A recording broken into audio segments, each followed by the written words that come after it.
Welcome to Voices of Leadership. I'm Chris Atwell, and in each episode, I sit down with the leaders shaping the future of the manufacturer's rep industry. Real stories, real challenges, real growth.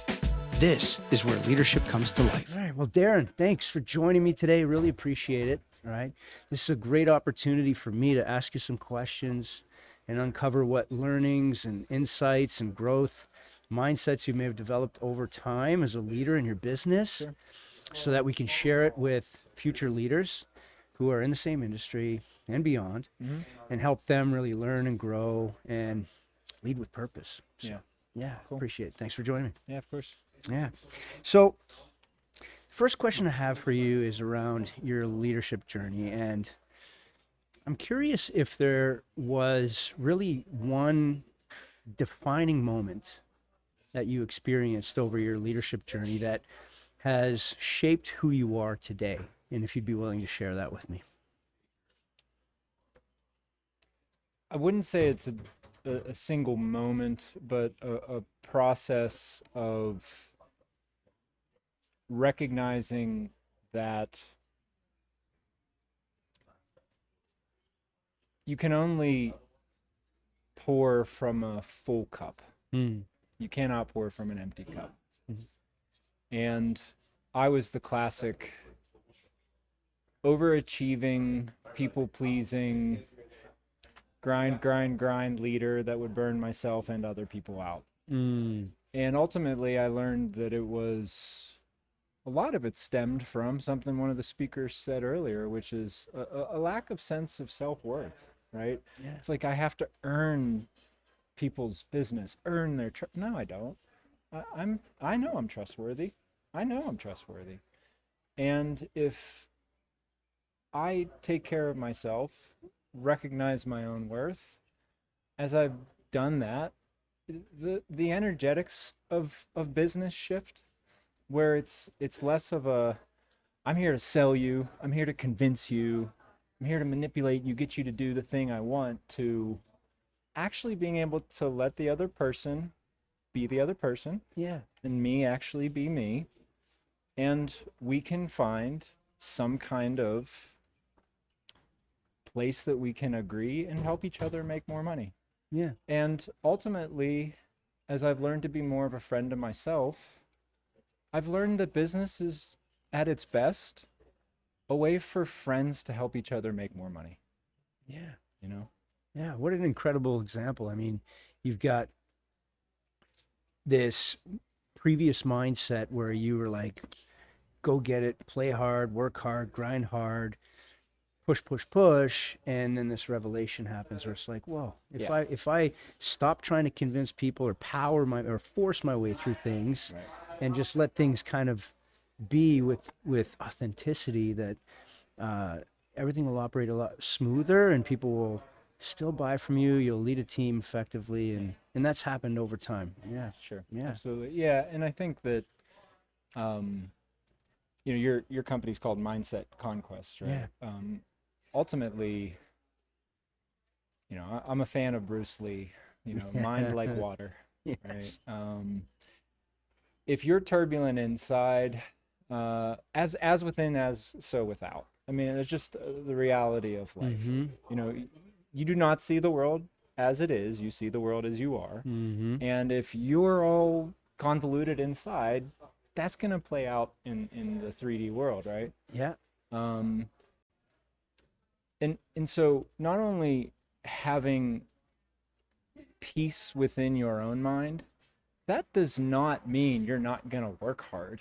Exactly. It doesn't mean you're going to lose your edge, right? That's one of the things that I think a lot of people who are addicted to their own internal medicine cabinet, right, of adrenaline and cortisol, and I bet you a lot of the men and women in that room are exactly that, because it's an intense industry. We work hard, we play hard, right? Like, yeah.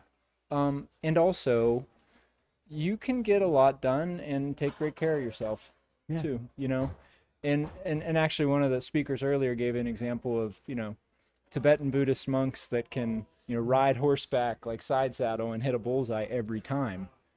Do you think they have their mind like water when they hit that bullseye? Absolutely. Absolutely. That's what it's all about. Yeah, they're focusing all their energy on that one thing and not letting all the other noise get out of in the way. Right. Yeah. Yeah. So, Yeah. Very cool. Mhm. Very cool. I am curious because, as you're a business owner, and oftentimes there are some really challenging things that happen that you've got to face, right? These tough moments. And I'm wondering if there's a tough moment that you'd be willing to share that really comes to mind right now. And in particular, how did you approach it? How did you overcome it?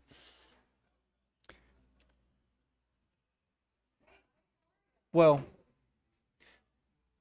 you're going to have a lot of tough moments as a leader if you're growing, Mm-hmm. because the phrase grow or die, it's actually not an or. It's not an either or. You grow through death over and over and over again. You die to the version of yourself you were, the bad habits you've had, Yeah. right? Having to recognize, take responsibility that all of the shit that's messed up in your life, you're actually responsible for it. You did create that in some way, Yeah, right? It's yeah. not to say other people don't have a role to play, but hey, if you're a leader, you hired them, right? Mm-hmm. So, I think that seeking out the challenge and meeting it proactively is really, it's almost par for the course or if you're really trying to lead from the whole of your being. Our it's really hard to, there's a lot of things that are valuable, but articulating values is still important. Mm-hmm. And the first value of our company is integrity, and that is at the end of the day about rooting into who you really are, balancing out, the self concern with concern for others, right? Being balanced between you and the other parts of you when you understand yourself in a more capacious way. Meaning, like, you know, just think about a rep agency. It is a body of people, right? Yeah. Everybody, just like we have parts to our body that all need to work in harmony for us to be healthy, so a rep agency or any Business small has to business operate together. absolutely, Yeah. right? And so you're not separate from your coworkers, your colleagues, your employees. You might be better at some things than them. They might be better than some things at you. I said to you before we started, I only want to do the things that only I can do. Mm-hmm. Ideally, everybody's got to, pay their taxes too. But at the end of the day, you know, the more you're tapping into who you are and what your skill set is, the better you're going to lead. And you're not going to be everybody's cup of tea either, right? You're going to attract the people into your life that should be there in your orbit, right? Yeah. And the people who don't vibe with you, no hard feelings, do their thing. Yeah. So what I'm hearing there is, look, challenges happen all the time.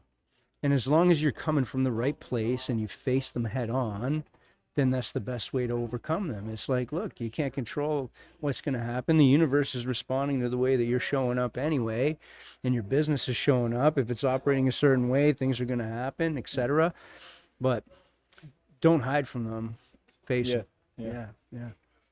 You talk about this whole concept of stillness, right?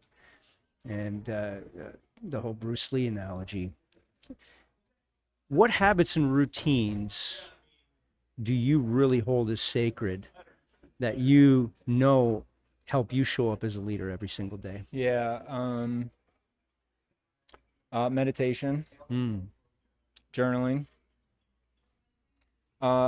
writing for business. Mm-hmm. Writing is thought.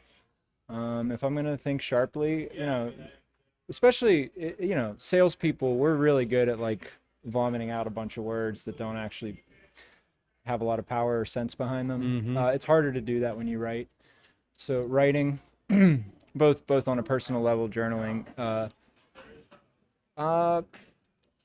pursuing beauty in my life, whether that's internal to, creating a business that benefits everybody that works within it. Yeah. Truly benefits them, gives them a place they're happy to come to work each day, where they can provide for their families. that they can have a sense of pride and accomplishment in what they do, and that they benefit over the long term with the growth of the organization. So, yeah, I'd say those are some of the top practices I would articulate. Yeah. What's your favorite approach to meditation? I'm a noob, man. I listen to a lot of guided meditation. I'll do my own kind of Vipassana style, focusing on the breath. You know, have you practiced meditation much in Every your day. life? Okay, so you know, it's not one thing. It's the meditation actually doesn't stop at one level, and at another level, it is a distinct practice of sitting on a cushion. Something as simple as pay attention to 10 breaths in a row, fully, without being distracted. There are a lot of different practices, you know, within it, but Yeah. To me, the practice of meditation is the practice of being nowhere, being fully present in the moment. And especially in our busy lives as entrepreneurs, right? It's very easy to get distracted and be somewhere else all the time. And there's a nourishment in that stillness. And if you can really practice being still and just accepting whatever's flowing through the mind, but working towards being nowhere, which also means now here, then you're going to set yourself up to show up in a way where you're able to be present for everyone else and for the challenges that you're faced with and working towards that vision that you want. That's fantastic. It's the nowhere, and it's also the nobody. And nobody. You know? Yeah. I actually wrote something the other day about, you know, did you ever go so deeply inside yourself that you found someone else, and then you kept going and you found everyone else? You know, because in reality, when you get into a certain state of meditation, you know, it helps dissolve that ego, right? Like, I am this person. I am Darren Belajac. He is this, this, and this, right? Yeah.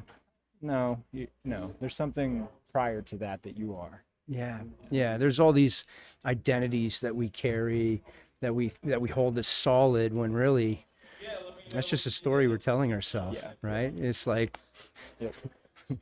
it's pretty amazing. So, looking back at your leadership journey, if you were to encounter yourself, a young Darren, stepping into a leadership role, okay, what advice would you give yourself? Man.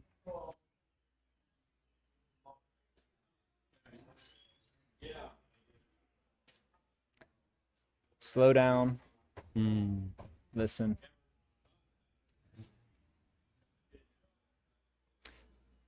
Feel what's actually coming up in your mind, and recognize that your mind is not in your head. Your body knows. Your heart knows. We are a knowing organism, and we ignore that in business a lot. You know, it's really easy to kind of get in a rationalistic mindset and try to make arguments and convince, but it's actually about connection, and your ability to connect with people is going to be directly proportional to your ability to connect with yourself, including your feelings, including what's coming up in your physical body. Yeah, your body is a really, really good messenger. It sends you a lot of messages, and to your point, the logical mind wants to take over and solve all the problems, but really, you're knowing, that soul, that heart center, oftentimes is just looking to be connected with the mind, and you can only do that if you slow down. Yeah, you start to realize you don't really have problems. Yeah. You have opportunities. You have opportunities, lots of opportunities. Yeah, great. Lots changing in the industry. Your business is evolving. You were sharing a few things prior to this conversation about branching out into different things. What are you most excited about that's coming in the short term for you? And what does that mean for you as a leader? How do you need to show up to support that?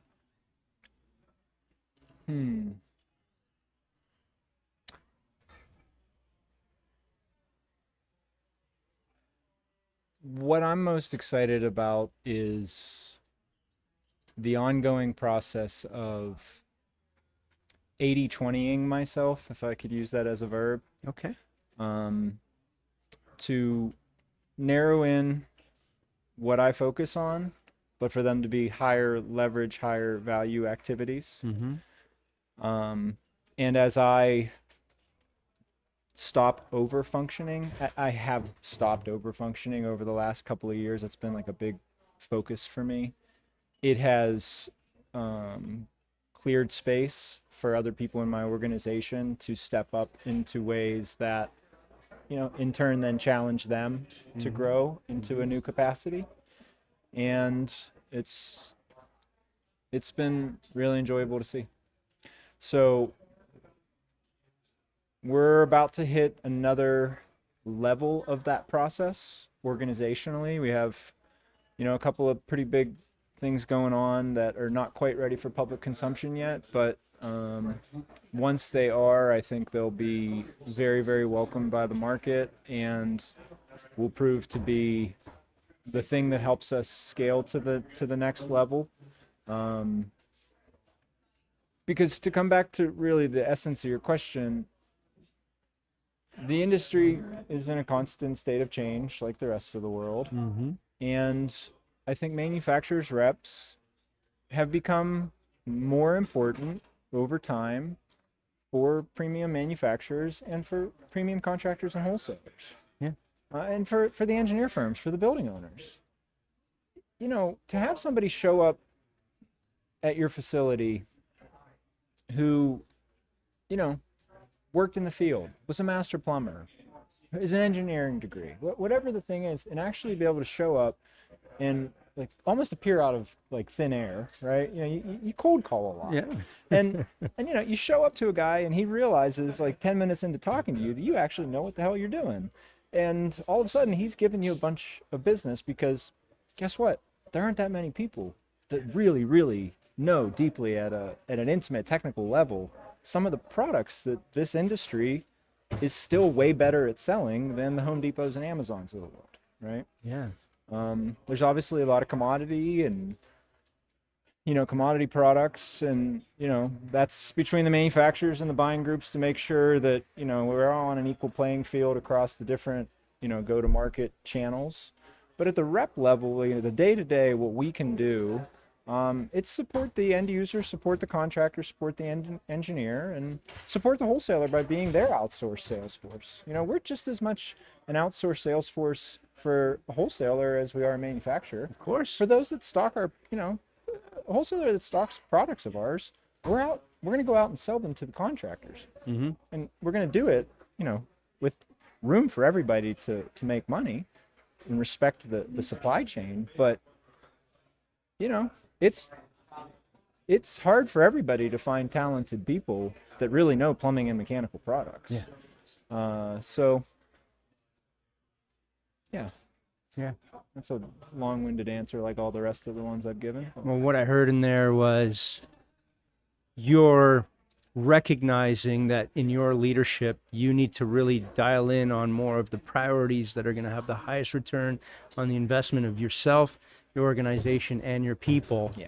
And you're allowing your people to grow, to make mistakes and step in and learn so that they can be the future leaders of your company. Yeah. Yeah. Yeah. Yeah. So you gave me some really cool examples or insights into how you approach mental clarity and stillness. How do you think we should treat training people when it comes to mental clarity in this industry versus product knowledge and technical knowledge? Yeah, that's a good question. I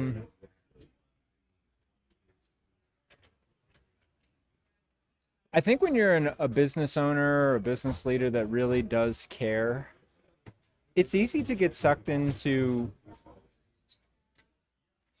kind of a savior complex. You know, you hire somebody, you watch them have their own mental blocks. They're in their own way. It's causing them to screw things up. And, you know, you want to help them see that, right? At the same time, it's really incumbent on a leader to recognize the kind of people that need to have a certain level of mental clarity to succeed within your organization, right? Because our organization's not for everybody, and no organization is for everybody. And there will be some organizations where, you know, the guy that flips out on, you know, on the phone every time a customer gets upset with him, he'll fit in just fine. He won't fit in our organization. 5 years ago, he would have fit in at our organization, you know, but it just doesn't serve us. It doesn't serve our customers, you know, and it detracts from culture, you know. So it is about finding cultural fit, that there's a certain like level at which somebody's already operating from that standpoint. But ultimately, the accountability and the growth and the 360-degree feedback is super important for us. We all have blind spots, and it's good to have friends that are going to point them out to you, you know? Yeah, like one of our values, not values, but one of the things we say a lot in our organization is own your shit. And that's, you know, getting your tasks done, but it's also owning the ways that you're showing up that are detrimental to your own success, let alone the success of the larger body. Yeah, so mental clarity comes from shared accountability, consistent feedback, and making it part of the culture is what I'm hearing. Sure. Fantastic. Look, Darren, really appreciate talking to you today, man. Your insights have been really exciting for me to hear. I'm sure that the people who are watching and listening can learn and grow from this. Thank you for taking the time. Cool. Thanks, Chris. That was great.